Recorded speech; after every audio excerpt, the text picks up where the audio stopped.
Hi, this is Shannon Seaver, and today we are looking at truth tables for conditionals and biconditional connectives. The agenda is to understand the logic behind the definition of the conditional and to construct truth tables for conditional statements. So the first example I want to give today is with the following statement. If you pass your driver's test on the first try, then I'll buy you a car. Of course, this is just a statement, it's not real, but we'll take the statement and examine it further. So P is going to be you pass your driver's test, and Q, I will buy you a car. So we are looking at all the possible combinations of the truth and false values of both statements, and we want to figure out what the conditional would be if they're both true. And one of the things you need to know is down here. A conditional is false only when the antecedent, that's the first part of the statement, and the consequent, the second part, is false. So the antecedent is true and the consequent is false. So you need to remember that order matters, and when you're setting up your truth table, you need to probably put it in that order so you don't get mixed up. So here we are going to look for a true and then a false, and we have that right here in the second row. So in that case, it's going to be false, but everything else is true. So on conditionals, remember, we looked for two trues to get a true. Not conditionals, I'm sorry, for conjunctions. For disjunctions, two falses to get a false. And now with conditionals, it is a true, then a false to get a false. So let's construct this truth table for not Q, then not P. We're going to first look at not Q because we want to make sure that we have the right order that is in here. So not Q is going to be everything opposite of what's in the Q column. It'll be false, true, false, true. Now we'll look at not P, which will be false, false, true, true. So for the if-then statement, remember, we are looking for a true and then a false. And we have that right here. So this will be a false, and everything else in the column will be true. Let's try another one. Here we have quite a bit going on. We have a bracket, which is the same as a parenthesis. You could think of that as a parenthesis. So don't let those brackets confuse you.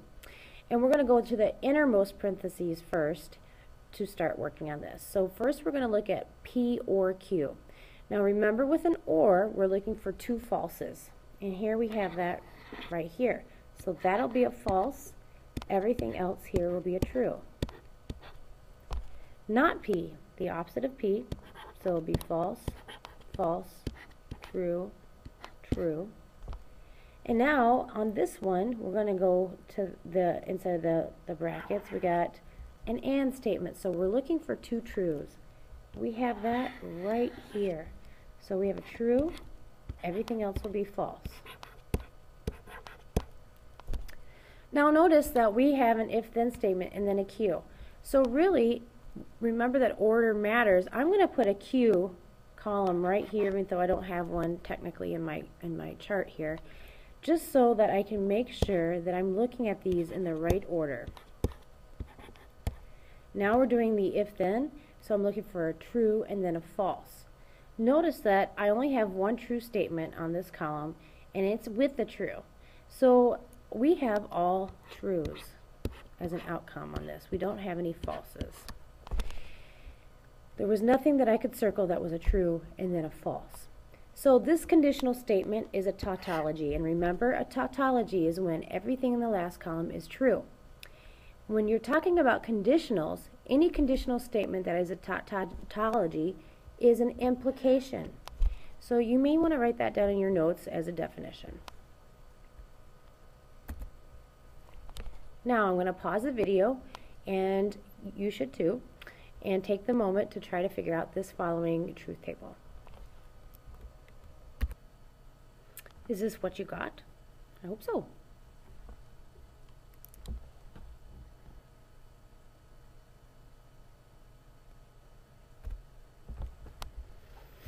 So now we're going to look at a truth table with 8 cases. The following is an editorial that actually appeared in the New York Times. Our entire tax system depends on the vast majority of taxpayers who attempt to pay the taxes they owe, having confidence that they are being treated fairly and that their competitors and neighbors are also paying what is due. If the public concludes that the IRS cannot meet the basic expectations, the risks to the tax system will be very high and the effects very difficult to reverse. So, what we need to do first of all is we are trying to make a truth table for the underlying statement, and we need to first find our statements. So, let's do P is if the public concludes that the IRS cannot meet the basic expectations.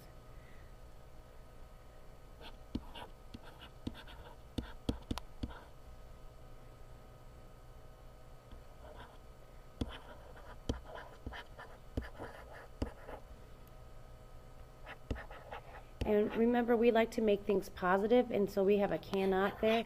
So I'm going to say concludes IRS can meet basic expectations.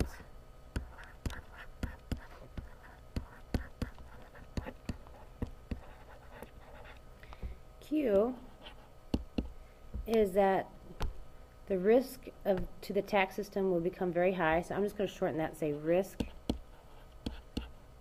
is high. And R, in this case, because we have 3 statements, effects difficult to reverse.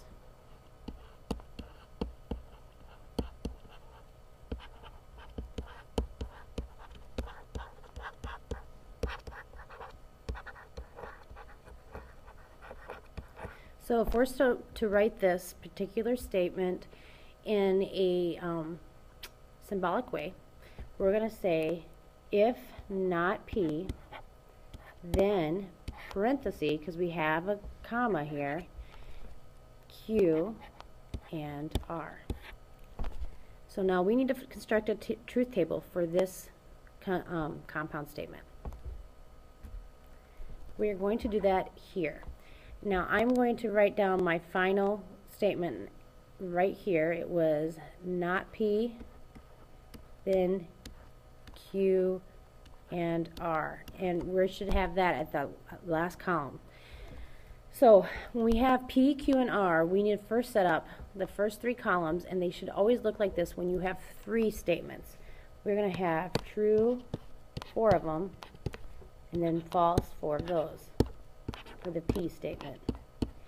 The Q statements, we're going to have 2 of each, and then repeat. True, true, false, false, true, true, false, false.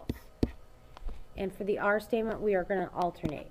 True, false, true, false, true, false, true, false.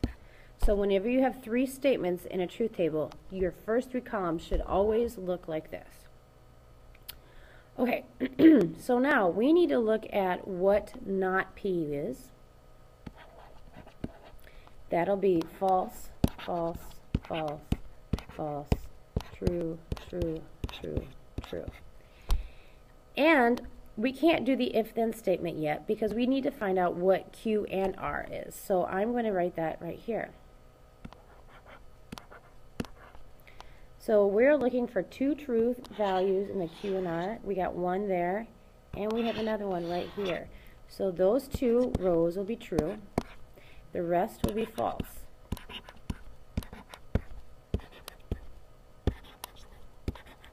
Now we have our final statement, which is this, and I'm just going to make an arrow to where it belongs. Then we need to have the first one be true and the second one be false. We have 3 of those right here. So all 3 of those rows will be false, and everything else here will be true. The next question says, suppose the public concludes that the IRS cannot meet basic expectations. So that means P will be true, and the risk to the tax system becomes very high, Q will be true, but the effects are not very difficult to reverse. That means R will be false. Is the underlying statement true or false? Well, we can go back up to our table and look for 2 trues and then a false, which we have right here.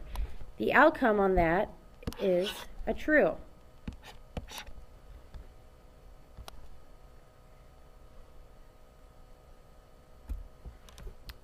Now, if you use hair grow and apply it daily, then you will not go bald. I want you to take a moment to try to make your 3 statements, to set up your truth table, and to make the truth table, and come back to see if you actually have the same thing. And then we'll look at B together.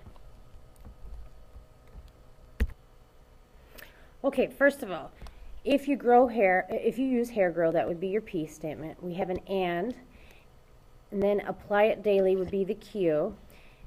There's a comma, so we know that both of those would be in parentheses. Then not R. You will not grow bald. So that is the final statement we need to find. Hopefully you set up your truth table as this, and this is what you got.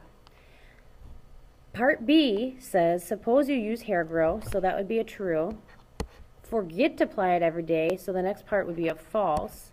And you go bald. So that would be a true. So we are looking for TFT up in our chart, and we got that right here. So at the outcome of that would be a true.